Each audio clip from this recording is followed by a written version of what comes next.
think one thing, being a young person in politics, you do sort of have to work twice as hard and accomplish twice as much in order for people to take you seriously. But luckily, when you're young, you're energetic, and that's not hard to do. And people do expect you to do it. They expect you to, sort of be working at all hours of the night and to have the energy to do it. And so, being young, you have that advantage. It does take longer for people to sort of warm up and take you seriously, but like Representative Knuth had mentioned, people are really eager to help young people involved in politics because they want to see people involved in the party. And so that was really helpful to me. My first session is, I'm currently the youngest member of the DFL caucus, and so I had a lot of DFL legislators really willing to help and sort of take me through the process, which is important because there's a lot to learn, there really is. And one other advantage I think that young people have is just our ability to socialize and sort of relate to other young people. I see we have some young college Republicans here too even. And I think, the advantage of there being young Democrats involved is we can socialize with other members of the party and sort of reach out to our peers and talk about issues that are affecting us, which is, high tuition rates, high unemployment rates, things that the generation before us might not understand, who, graduated with zero student debt and found a job right out of college. So there are advantages to us being there to sort of reach out to other young people in the community. Yeah, great. Echoing a lot of what has been said, I think the being underestimated and the having to work twice as hard, the advantage I think as a young person in politics generally is it's an I don't even want to say activity or game. It's a pursuit. It's something everyone is expected to be a part of in a well-functioning democracy, but not everyone takes the time or makes the effort to be a part of. So when you do and you step up and you do it well, I think the recognition and the opportunity can come pretty quickly, and it's I think really exciting in that way. And I think in 2009, it was my second term. It's kind of an example of the being underestimated. I carried a bill called the Toxic Free Kids Act, and this bill regulates the use of toxic chemicals in consumer products. You know BPA in your water bottle, which is also in the food lining of your cans, or the toxic flame retardants and all sorts of baby products, formaldehyde and baby shampoo, these sorts of things.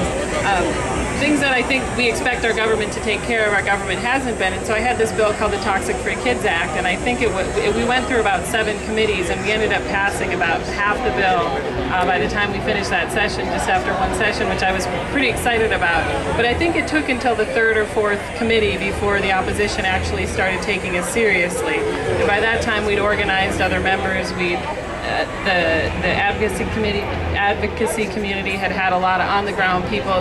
Moms don't necessarily want to think about their baby bottles having toxic chemicals in them, so they were on board really pretty quickly and heavily. And so it was fun to pass that bill in one session because I think they didn't necessarily take us seriously until we made it through 3 or 4 committees, and by that time it was hard to stop the momentum.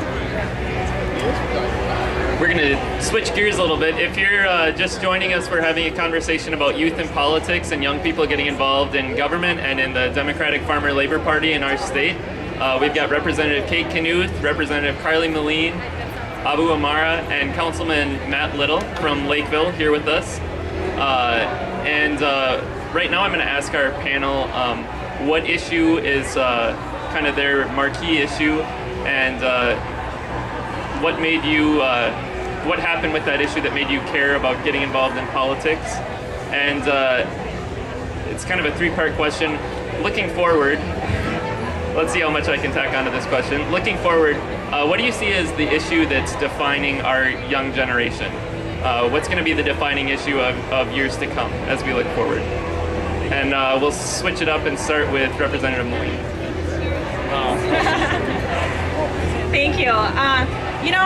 I would have to say for me it's probably education, and some of that goes to what we were already mentioning with tuition rates being so high like they are right now. And I don't think the generation before us necessarily understands what it's like to graduate from college or grad school or law school and come out with a lot of debt and then not be able to find a job. I think the latest statistic I saw said that about 22% of college graduates are unable to find work right now. So this is something really new that our generation is facing and taking on.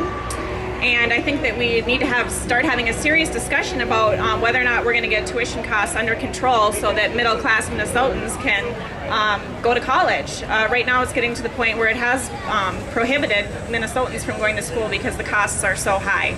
And I think that in order for us to compete economically, we have to invest in education. I think education is really the driver of our economy in this state and all over the country. And if we start shortchanging education more than we already have, our economy will suffer. And so, one thing that I want to focus on is making sure that all Minnesotans have access to education and then to a good job after getting an education. So it's something that I'll continue to work on in the legislature, and fortunately, there's a lot of people in our party that dedicate a lot of time to that, so I hope that we can make some headway. Well, thank you for the question. It took me a while to kind of distill why I ran for office down to a few reasons, and I have two. There's one is just the idea of being a Minnesotan, and when I ran for office 5-6 years ago, the idea, I felt, I had this kind of gut feeling that Minnesota was at a crossroads. We were kind of having an identity crisis of who we were going to be as a state and what our state was going to be like in the future. We thought, so look back to the Minnesota Miracle and the investment in education, the great university system, the great access to public schools that we've had as a state, and the commitment to clean air and clean water and safe and healthy communities. And I felt like that was being challenged in a way that I wasn't comfortable with and didn't want to have change when I was looking at a future in a state I called home and loved. And so it was kind of a gut feeling then. I feel like it's blatantly obvious now. A few years of billion-dollar deficits are a good way to show the differences in visions and values for the state of Minnesota. And so I think that's an issue. It's a broader one. It's hard to pin down and point to this piece of legislation or that bill. It's more of an overarching approach to the promise of Minnesota and how we come together with our state and local governments to live together well as citizens and members of this community. The other issue I really work on is clean energy and climate change. And this is an issue that's, I was elected in 06, started serving in 07, and it was a really fun issue to work on then because we made some real progress. Governor Pawlenty signed into law the strongest renewable energy policy in the country. He signed the Midwestern Greenhouse Gas Accord, and so it was really a bipartisan issue when I started working on it. And I think the climate security of our country's future should be a bipartisan issue. It's changed a little bit, so I think it's a new challenge to figure out how to bring together differing views on it and how to communicate the certainty of the science about the issue. So there's some challenges going forward on that particular issue, but one that I'm still pretty excited about working on, and I think there's a lot of opportunity in Minnesota helping solve the problem with wind, solar, and biofuels and homegrown sources of energy that we can create and provide in this state. Again, to introduce some new people, I'm Matt Little. I sit on the Lakeville City Council. I think my politics is more closely tied with Hubert Humphrey, despite the fact that my hair says Rod Blagojevich. But to get to the question, I think I can't really pick a specific issue, so I'll just talk about my value system, which is very closely tied with the problem I see with our party, is that we don't know how to define ourselves. I think if you ask someone what a Republican means, they'll tell you in 5 seconds, but ask them what a Democrat means and you're going to have to get lunch over it. So we really need to work on defining ourselves. And for me, I really mean that I think I'm more closely tied to Hubert Humphrey because I believe the free market works. And I believe every Democrat, to an extent, believes the free market works in certain situations in terms of getting profit, creating jobs. It really does work. But there's instances where it just does not work. Just a great example would be education. Some people can't afford education on their own, so we do need to provide adequate education for some children. Those that are disabled can't take care of themselves. This is where government should operate. So the idea that Democrats believe in big government, inefficient government, is kind of a lie, and the fact that we also believe in more taxes is also a lie. I think we believe in the free market, but there is a purpose to government, and the purpose of government is to take care of things that the free market can't. So that's not as short as how we should define ourselves, but that's how I define myself. I think the overarching issue that young people have to deal with going forward is apathy. It's not actually a policy issue. The fact that 18 to 30 statistically is not involved ever, and that is a huge problem. Just imagine a world, or a state even, where every 18-year-old paid attention and voted. I would guarantee you we wouldn't see the cuts in education that we saw this last time around if they did that. And that is the burden of youth, and they need to get themselves involved. So I think that is the issue we deal with, is apathy. Seeing as I can only speak to graduate and professional students, being the only unelected person on here besides Bennett, I'll just speak to education. I'm not sure if many of you heard, loan debt for college just surpassed credit card debt. $1.4 trillion in student loans. Trillion with a T. If you want to talk about a bubble, we just had a bubble with the housing bubble. There's another bubble coming, and so we've got to be able to fundamentally change the way we fund education, K through 16, through higher education. To me, that is the fundamental issue. I speak to graduate students all the time that tell me I'm thousands of dollars in debt. Myself personally, I'm a graduate student. I'm tens of thousands of dollars in debt. How are we going to, what do we value?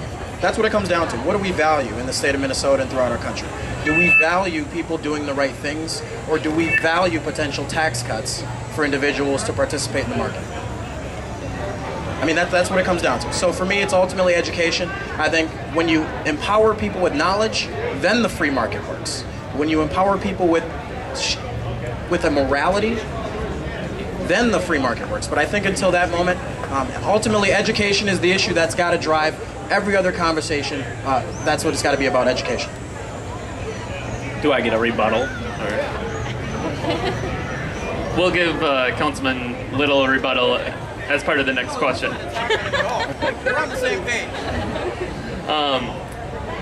Just to speak what got me involved in my political race last fall, it was just an increasing sense of inequality in our state. I grew up on a farm. I attended a rural university, and I just saw a growing sense of inequality that people were feeling between rural Minnesota and urban Minnesota. A growing sense of inequality between a working class family and an upper class family, a growing sense of inequality between different people of different racial backgrounds, people of different sexual identities, and I wanted to see people feel like we were all working together again, and really doing good things in our state as part of a team effort, and seeing something of ourselves in every other person we look at as we're looking at other people that live in our state. So that was really something that pushed me to get involved politically and looking to make better government in our state.